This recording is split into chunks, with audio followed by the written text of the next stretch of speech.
All right, we're at the top of the hour, so we'll go ahead and get started. Hi, everyone. Thank you so much for joining us this afternoon. My name is Hannah Crapeau. I'm the Content Marketing Manager here at Certiport. We're so happy to have everyone joining us for our fourth Certified Academy IT webinar today. Please feel free to drop into the chat. We've just opened it up so that you can tell us a little bit about yourself, what courses you teach, the types of students that you work with, what you're hoping to learn from today's session today. We're happy to have all of you here spending some time learning with us. We're recording this session for those who aren't able to attend with us for the full hour. So we'll send that out via email after the recording has wrapped. If you do have questions, because we have everyone on mute, feel free to drop those into either the Q&A or the chat feature, and we'll make sure to address those as those come up. We're so pleased today to be talking about the pathway to IT support careers. And we're excited to be joined by Certified Ambassador Jessie Catlew. Jessie is a CTE instructor and program approval coordinator for the information technology programs at Thomas A. Edison Career and Technical Education High School, located in Jamaica, Queens, New York. Jessie is also a Cisco Networking Academy instructor trainer for IT Essentials, CCNA, CCNA Security, and CCNA Cyber Ops, covering areas throughout the United States. Being a product of CTE as a graduate of Thomas Edison High has provided him the opportunity to view teaching through a different lens. Through the various partnerships he has formed with the industry, he is able to inspire, motivate, and provide opportunities to his students that truly help them prepare for their future. The training he has done in and out of the classroom, combined with his unique approach to teaching, has allowed for creative ways to spark the curiosity in his students, helping them continuously challenge themselves to be better. And we're actually very excited because we have a couple of Jessie's students here with us that we'll turn to kind of at the end of this session, but I'm going to go ahead and stop sharing here so that we can see everyone. Jessie, thanks so much for being here. Before we dive into our questions and our discussion, I just wanted to give you a chance to introduce yourself really quickly. Oh, thank you. Thank you for having me. Thanks everyone for joining. Excited to go through the session and talk about the new certifications and pathways that we can have for our students. So I am, like kind of said, I am a graduate from the school that I'm currently teaching at. I kind of had a unique entry into the educational side of things. I started as a teacher when I was 17 as a student teacher, and I stayed here ever since. So I pretty much never left the school. I've been here since I was a freshman, and I'm still in the same classroom that I was a student in, and it's just different and exciting for me to be on this side of things. And being a product of CTE, being a product of the school, I take a lot of pride in our programs, and it's become home to me. So I'm excited to share some of my best practices with you all. I'm excited to introduce you to some of my students, and I actually have one of our instructors on the call as well. So they'll be able to share their side and their insights. Full 360 view. I'm excited. This is going to be wonderful. So we wanted to address today the pathway to IT support careers. And I know you and I have discussed this, Jessie, but preparing students for these types of careers often involves teaching some advanced technical skills, but we can't necessarily just jump right into that, right? So I wanted to talk about, if we're going from the foundation, where do we think educators should start in preparing students for these types of careers? Well, I think when we're building out these programs, we have to take a look at our program and build sort of a structured approach where we're scaffolding the curriculum, scaffolding the certifications, starting from a very entry level and moving your way up. I know every school is different, the age group, the type of student learners. So I believe that scaffolding, starting everyone at a baseline and moving them up, is the best way to design your programs. Often, we look at the certifications that industry that they're recognizing the most and that they're paying the most for, and we try to implement that first. And I think that sometimes it's an ineffective way of building our programs. I like to tell people to start off with the IC3 certifications for any IT program, and then move up whichever pathway, whether it's cyber, whether it's networking or IT support, and then move up in that approach.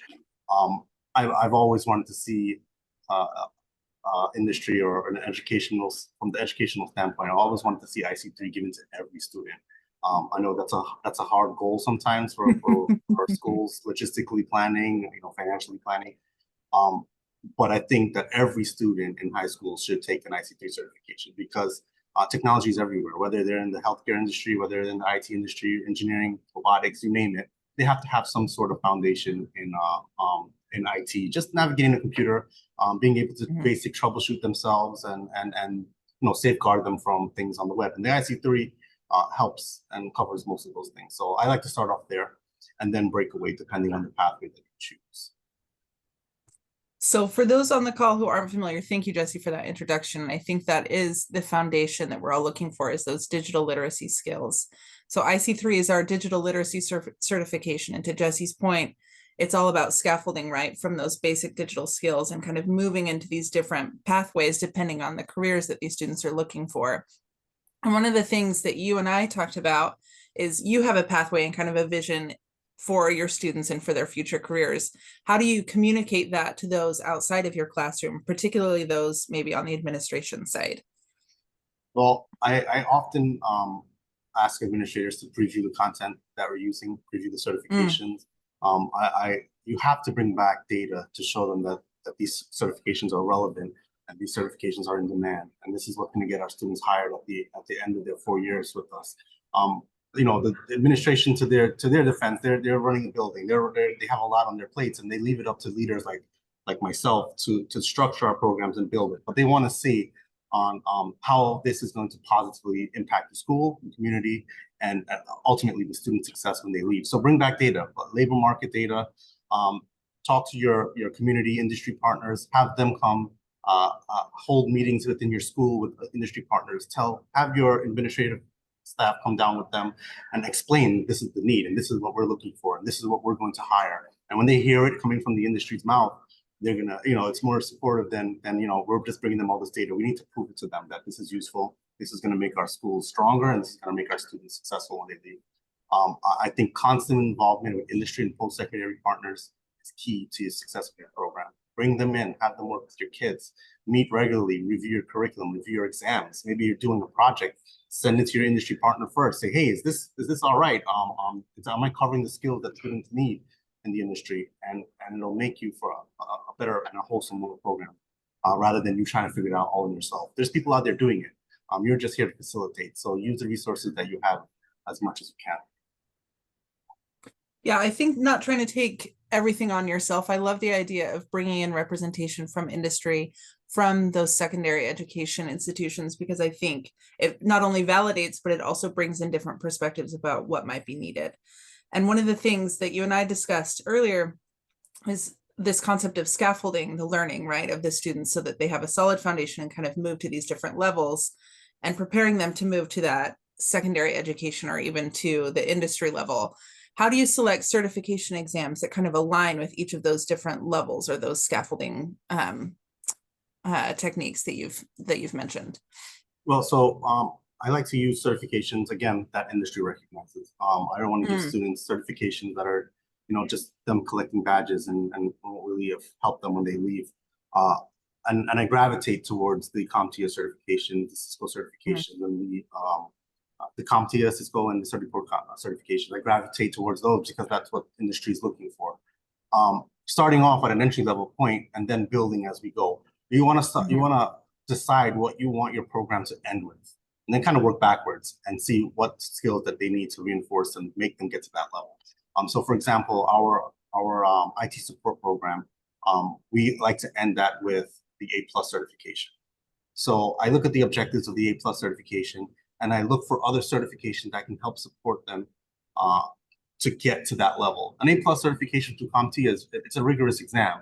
So for the 2 years before, we need to train students in smaller pieces. We have a networking portion, we have a cloud computing portion, we have the IT support certification through Cisco, and I do those entry-level certifications before they get to the 12th year and they take the CompTIA. So they're familiar with vocabulary, they're familiar with questioning, they're familiar with how to take an exam.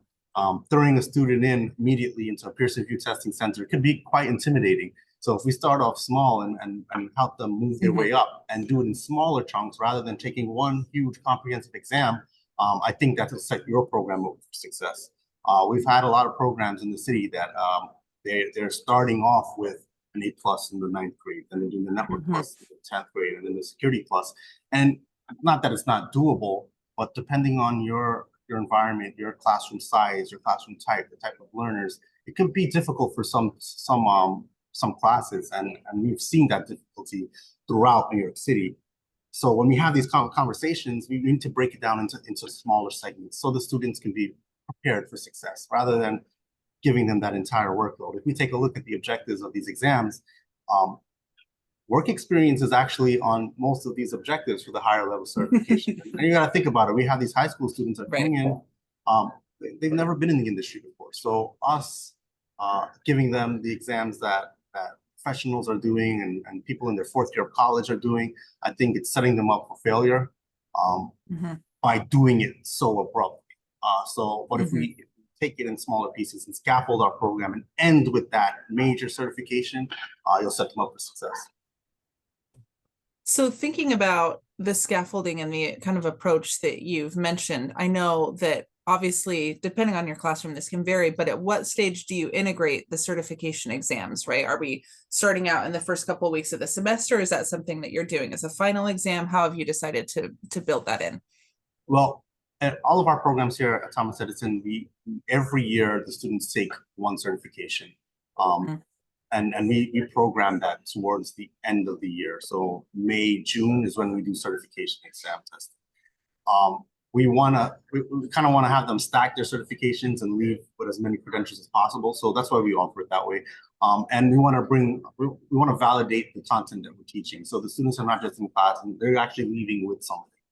We try to pick certifications that post-secondary institutions recognize and that they can possibly get credit for if they go to that school, or sometimes we have dual enrollment with some of our post-secondary partners. So, for example, we partner with Farmingdale State College, and they recognize the Cisco CCNA program. So if they leave our program with a CCNA, they're getting 6 college credits on a transcript that they can take to whatever school they want. So I pick certifications that post-secondary institution will validate and possibly accept for credit. And I also pick what industry is looking for. That's how we do our selection. But we test every year. Students take it at the end of the year. We give them 2 attempts to take the exam. They're not just taking it over and over and over again. Remember, my goal is not to teach them the exam. It's teaching them the content of the exam. So we give them 2 attempts to take the exam. And it's been pretty successful that way. So now I want to get into kind of the tactical preparation, right? So building up to the exam, I think the exam is usually the thing that we talk about, but there's a lot that goes into the preparation for that. So what approach do you take to teach these types of IT skills to your students in the classroom? Yeah, well, the beginning of any course is the hardest content to teach, I think. The first couple of months is the hardest because it's the driest content. It's all of the theory, and you sometimes lose the students during those conversations and those lessons. So I try my best to have a very hands-on, project-based approach in the classroom, putting them in the shoes of a technician every single day. They're pretty much coming to work when they come to class. So I like to bring the work environment into the classroom so that they stay engaged. Going through content, slides, curriculum, day-to-day practice questions, it gets tiring for the students and for you, the instructor. You get bored in front of the class. So I like to bring in more projects into my classroom. We'll take the theory and I'll come up with scenarios. A lot of my exams are scenario based, so they're in the shoes of the technician and they have to solve the problem at hand using the content that I'm currently covering. It gets to be a lot of work for an instructor in the beginning planning phases because you have to come up with all of these projects rather than just going through content. But once you have your foundation and you lay it out, years to come, if you follow that structure, you're going to notice that your kids are more engaged. You're going to notice that they want to come to class. You're going to notice that they're retaining the information because they're actually doing it, but they're doing it without realizing because they're having fun. They're working. They're solving problems. They're going out on service calls, and that's the kind of environment that I have in my classroom. My classroom is like, you walk in, it looks like a total mess, but it's organized chaos. You go up to any student, they're working on something different. I love differentiated instruction in my classroom. I break students up into groups all the time. I do small group instruction. While one group is working on a project or a lab, I'll do the theory and cover the slides with another group. I think it's easier to teach students in a smaller instructional space rather than doing all 30 of them at once. And I'm able to target their needs more specifically with differentiated instruction. So there's always projects going on, there's always labs going on, and there's always instruction going on in the classroom. All three, all at one simultaneously. I think it's fun. The time goes by quick because we're all working, and the students enjoy it. They love it. So I'm going to ask a couple follow-up questions to what you've mentioned. One being, how do you decide, or do students rather self-identify which group they should be a part of so that they can kind of track their own progress, or are you kind of pushing students kind of into a specific area? So in the beginning of the school year, I lay out all of the opportunities that I have for them. So I do a lot of competition in my classroom. I do Cyber Patriot competition. I do Skills You Can Say competitions. I'm very competitive. I love to compete. And I give them all those opportunities on day one. Um, I allow them to take multiple certifications, whether or not I'm covering it in my class. I allow them to compete in these competitions. I allow them to be part of my workplace learning program where they service the school's infrastructure. So I lay all these out, and then they kind of gravitate to the one that they find most interesting. And the groups pretty much form themselves. So I'll have a competition group. I'll have a IT support group. I'll have a group of students that are preparing for a different certification, and they gravitate to those, and they build their own groups, and they're pretty self-motivated once you give them the opportunities up front. So the first couple of weeks, it's them deciding what their interest is, and then they fall into those groups. I provide them the resources, and then they pretty much did the job for me. I didn't have to go there, sit there, and say, "All right, you'd be good at this. You'd be good at this." I kind of give them the control. My classroom, in that sense, is very student-led. I give them control. I let them make decisions. I don't believe that the teacher should be the know-all or the boss or the one that's in charge. I think we all should work together, and that environment brings your classroom together. And they want to be there. They want to learn, and that's basically how I do it. I don't select on my own. They make the decision for themselves.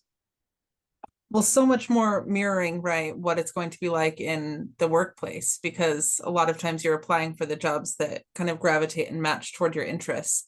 And I wanted to go back to something you said earlier, thinking about those first couple of weeks of school.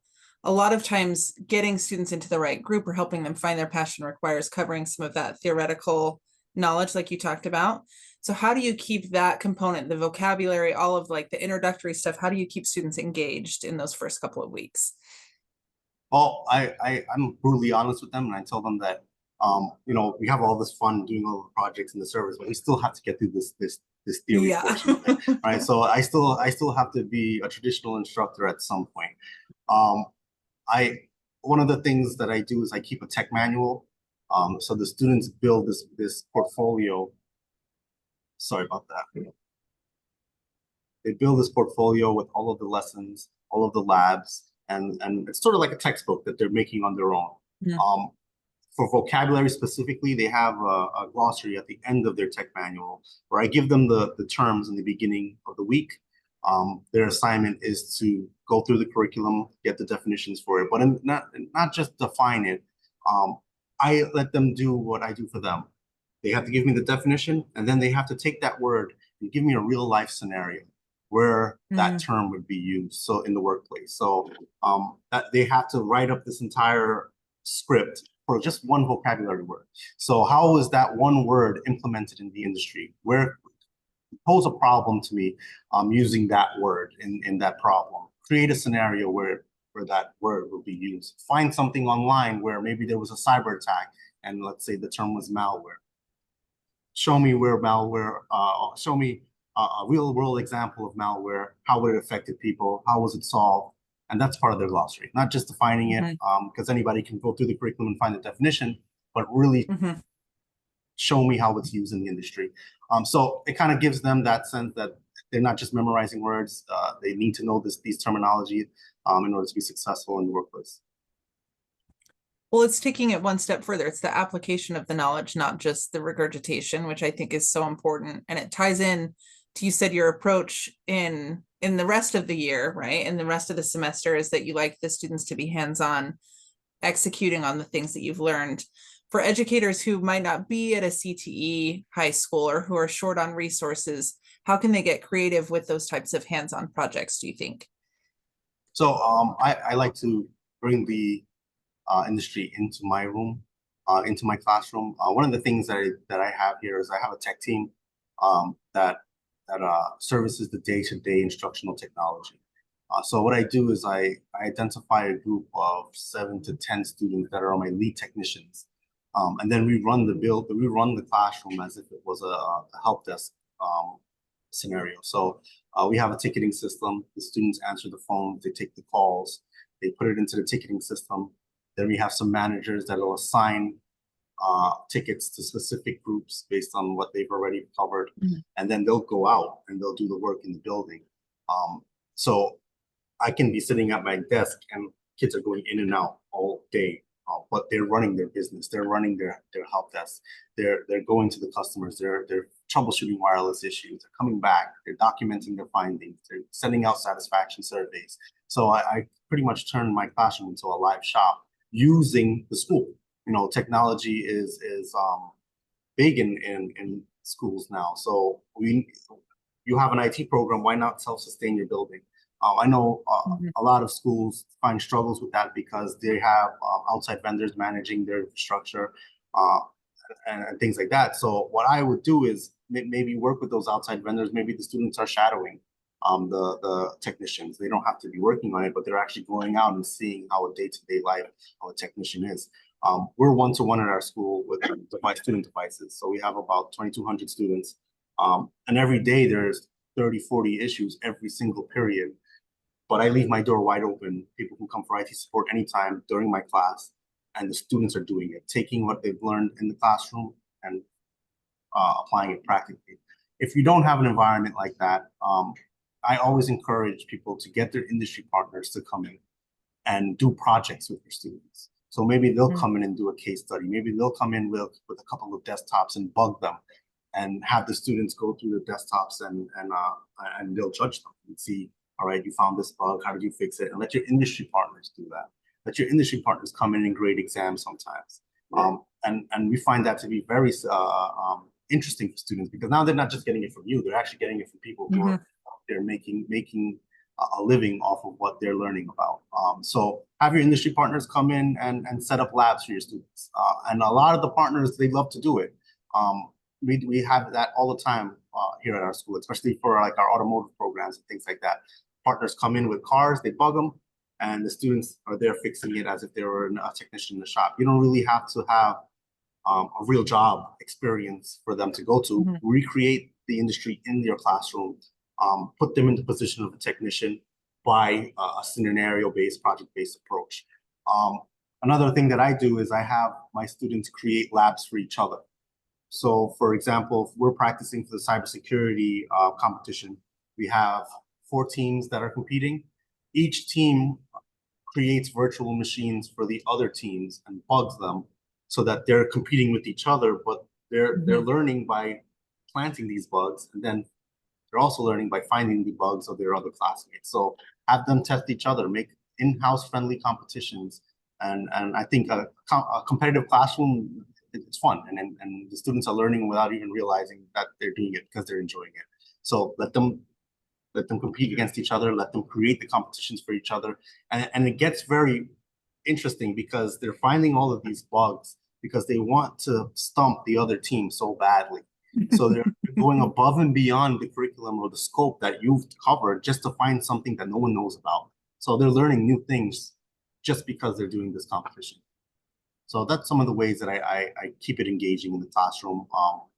Bring the industry in if you can't get them out to the industry. Bring it inside of your Mhm. classroom. Well, and it doesn't need to cost a lot of money, to your point, right? These are some self-sustaining resources that are already available. So being able to leverage those, I think, is so, so crucial and important. One of the other things that I wanted to discuss, this is kind of shifting focus a little bit, is you talked about devices at your school being 1-to-1, right? We have one device for every student. And a lot of times I think students come into an IT classroom thinking they already know about computers, right? They're growing up in an era of smartphones, of tablets, and so they already feel like they have a good handle and grasp on technology. But how have you been able to effectively teach some of these IT kind of more advanced topics in a world that's so much more app based, right? More smartphone, more tablet focused. Yeah, I actually I bring this topic up a lot. The misconception is that the students are growing up with technology, so they know Hmm. technology. I think students are the current students, they're brought up more, more app-based world. They just point and click.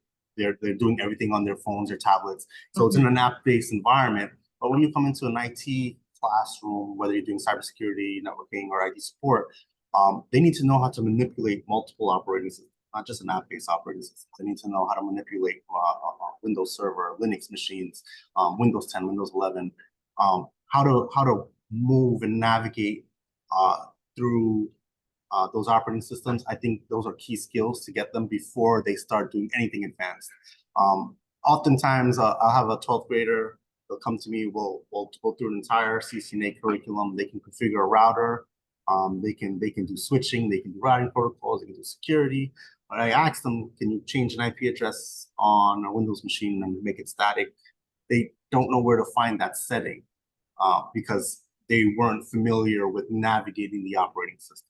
And this is where I get back to IC3 being a great starter point for every student, no matter what program they're in, because that's what IC3 teaches you: how to navigate, how to operate, how to do basic troubleshooting on a user end. So I like to start with the IC3 stuff just so they know how to navigate through the Hmm. operating systems and do some of the basic tasks that we often think that it comes naturally to all of our students, but they're not from they didn't grow up in an era where they're working on a Windows computer. We Hmm. did.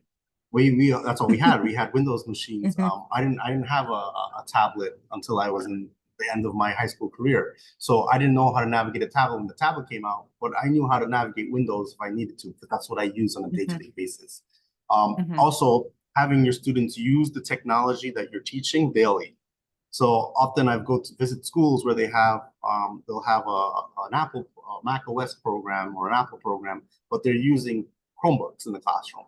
So I don't understand. I think that they should be in front of the technology that you're teaching every single day. You're teaching an Apple class, your classroom should have a class set of MacBooks. You're doing a cybersecurity class, you should have a class set of Linux machines, a class set of Windows machines. You're doing a networking class, you should have a class set of Windows machines and Cisco iOS always pulled up on those screens. So being in front of the technology frequently will also set them up for success. Because if I'm learning how to configure a MacBook on a Chromebook, I don't think I'm going to be as successful as if I were Right. behind that Chromebook all day. Yeah. Yeah. Well, thinking about that connection to relevant technologies and relevant skills, one of the things that you and I discussed is, and you've mentioned this a little bit already, bringing the industry into the classroom. So how do we connect these careers into the things that we're teaching in school every day? So how have you been able to kind of bridge that gap between the classroom and your industry partners? Yeah, well, we do a lot of career exploration events, Mm. taking the students to the industry, letting them see, do site tours and visits, panel discussions, career days. Those are all helpful when the students are able to interact with the employers and the industry themselves personally. I also, some of my advice when you're planning these events, don't look for the administrative staff. Oftentimes we want to make a partnership with a company, we go straight to the top and we'll go to the CEO, we'll go to the CIO, and we'll try to get those people involved. Obviously, we need them to approve everything, but you need to let them know that you want to be in contact with the technicians themselves. They know the Hmm. job. They know what skills the students need. They're doing this day to day. They know the ins and outs that the CEO probably won't. So I strongly suggest when you plan these career panels and these site visits to have the technicians and the engineers on those panels rather than just the administrative staff. It'll be more beneficial to the students. Another piece of advice that I have for all schools when trying to plan these and find these partnerships is utilize what you've created already in your classroom. So Mm. you're every year another cohort of students are graduating from your classroom. They're going into the industry. Maintain that communication with those students that are going into the industry. They will back and support your program like you've never seen before. That's the best support you can ever get. Someone leaving that school and coming back to help you. All of my industry partners are former graduates.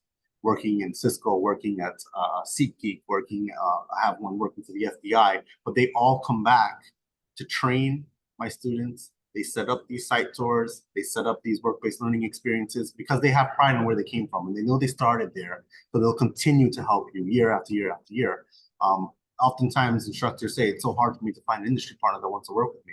You're looking too hard. It's right in front of you. You're creating the next generation of workforce leaders, and they're going to always want to give back to you. So tap into what you already have in terms of partnerships. I feel like this is a natural bridge, a good time for us to go to your students. Is that okay? Yeah, that's fine. Tell me what we wanted to discuss with our students on the call today, and if they want to go on camera or unmute, I think that would be helpful too. Give me 1 second. Yeah. I'll have them on mute. Yeah, you bet.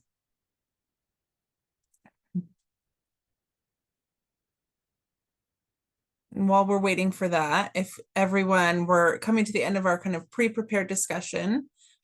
Feel free to drop questions either for Jesse or for his students into the chat as well. Hi, guys.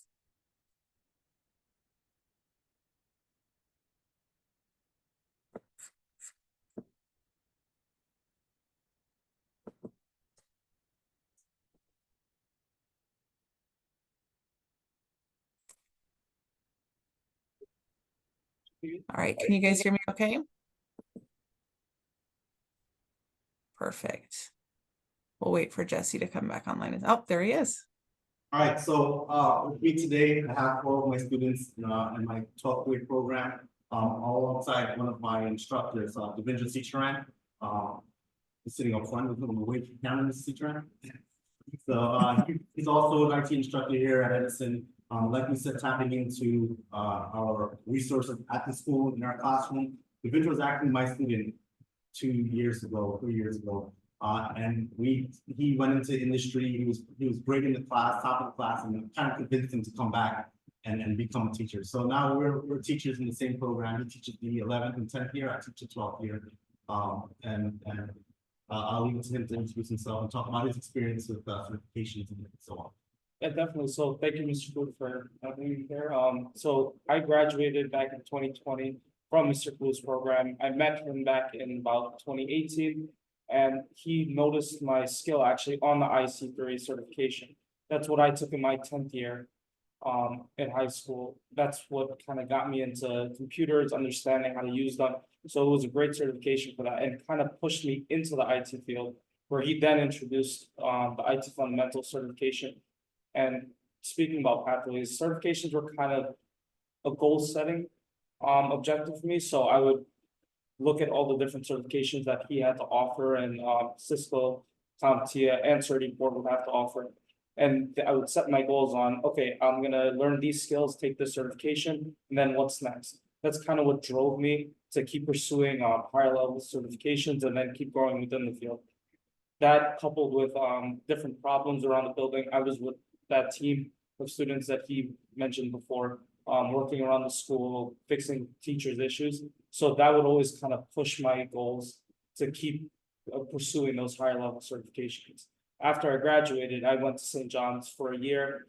Then again, he reached out, convinced me to pursue kind of the teaching pathway. So I shifted back from the industry or in cybersecurity field to come back into the networking teaching side, where I now teach the 10th and 11th graders. And we push the same goal now of getting these students to take these certifications so they're introduced to the IT field, while also determining what are the different pathways that may interest them and they can pursue during post-secondary.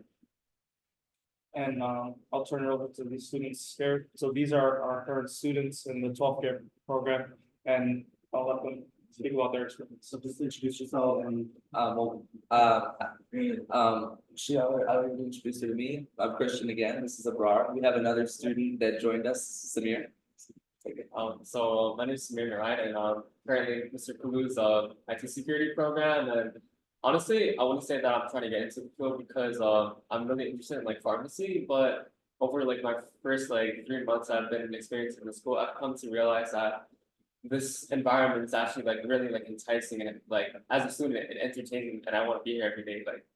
Like some of the times I skip my lunch just to be in this classroom, and whether it be like whether I have like computer science, calculus, anything, I'd rather just be here because Mr. Kalu pushes for us to learn more certifications, how to work on different machines, whether it be Linux, Windows Server, Windows, and that kind of thing, right? So personally, I'm on the cyber pages team with some of the other people here, and I'm currently working on the Windows Server machine. And it's something different that I've never done before. When Mr. Cool makes sure we do everything in our power to be able to be the top. Because if we're not the top, he doesn't want it. Because we're in that environment where we want to be the top of the state and the top of the nation. It's very competitive.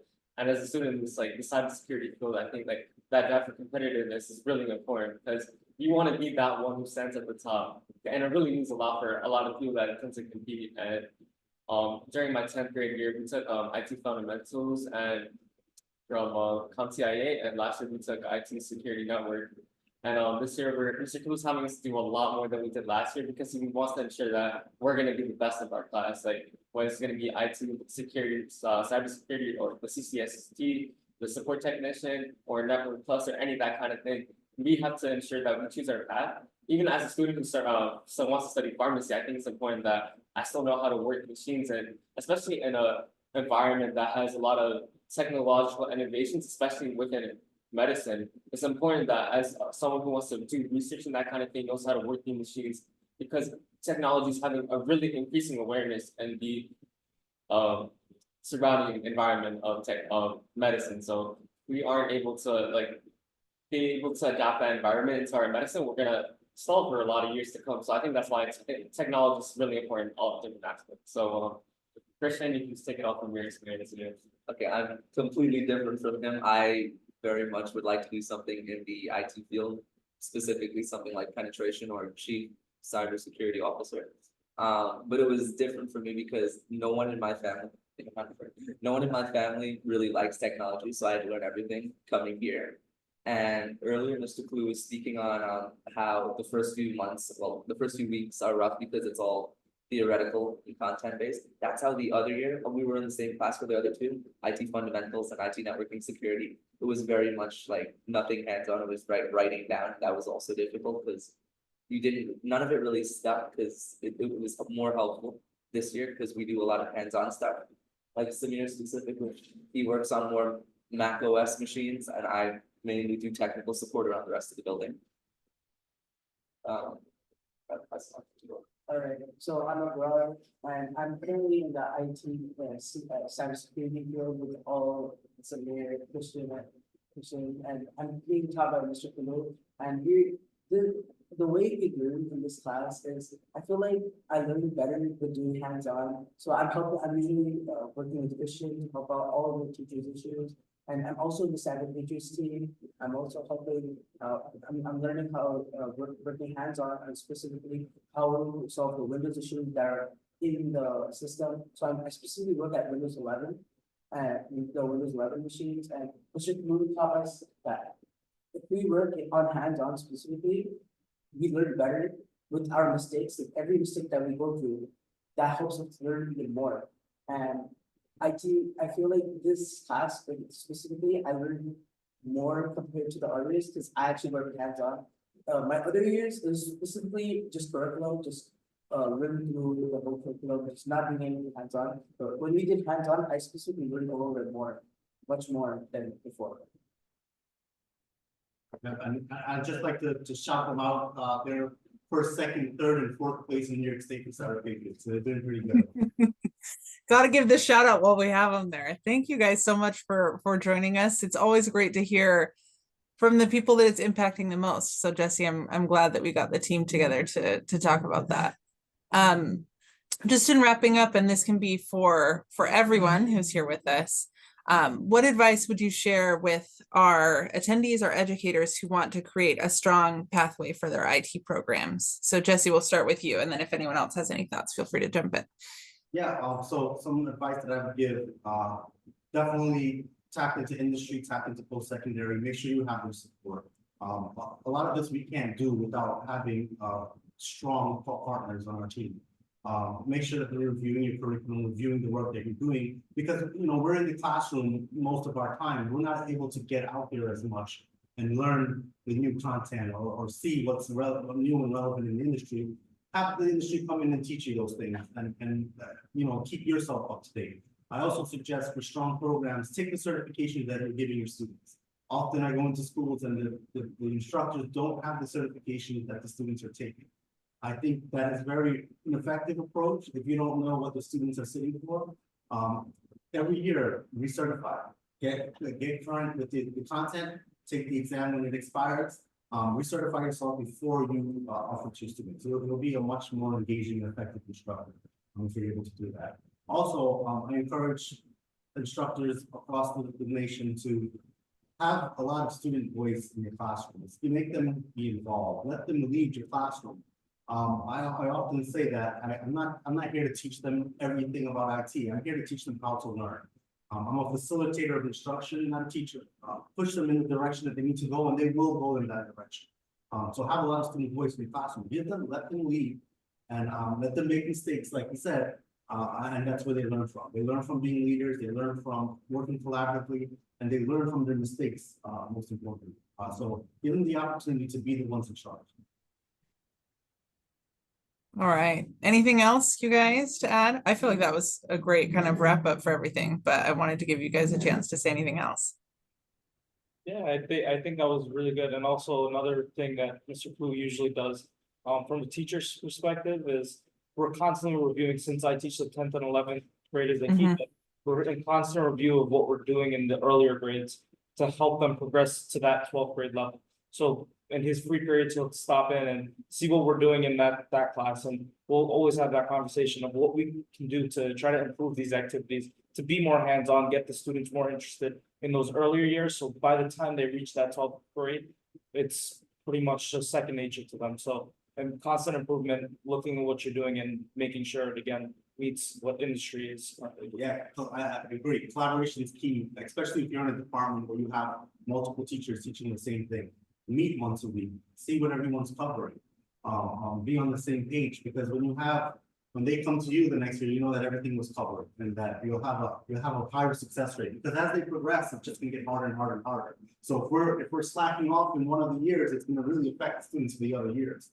So have a collaborative work environment. If you have multiple people in your department, we work together all the time. We co-teach. On my free periods, I'll go up to his room, I'll see what he's doing. Or maybe I'll step in and teach something that he's not too familiar with. Or maybe he'll come down to my room and do the same thing. He'll teach something that I'm not too familiar with. And that's back to the collaborative piece with your teachers and with the students as well. And they can tell you, I don't know everything. They'll probably ask me a question and I don't know it. I'll tell them, figure it out. Go figure it out and come back and teach me. So we work as a team. That's what makes us that strong. I love that. Wonderful advice. Thank you guys so much. And thank you for everyone who's been here with us this afternoon. Before we close out, I just wanted to call out just a couple things.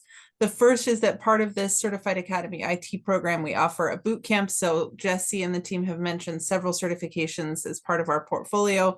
We also have curriculum and practice test options. If you're interested in testing those out and want to see what those are like, send us an email at certifiedacademy@pearson.com. and we can give you some more details about how to get access to some of those resources. The second announcement is that this webinar and all of our discussions that we've been having throughout the year all build up and kind of culminate at our Certified Educators Conference that happens every year in June. So this is still a ways away, but it somehow always still manages to creep up on us. So we'll be in Dallas, Texas this next year. So if you want to continue this type of conversation or look at other options for professional development, I would recommend visiting certified.certiport.com. We have more details about that available for you there. The third and final announcement is that our final session for 2024 will be taking place on December 4th. So we'll of course be taking a break for Thanksgiving, but we'll have our final session focused on the app development with Swift certification program. So we hope that you'll plan to join us for that one, December 4th at 12 p.m. Eastern time.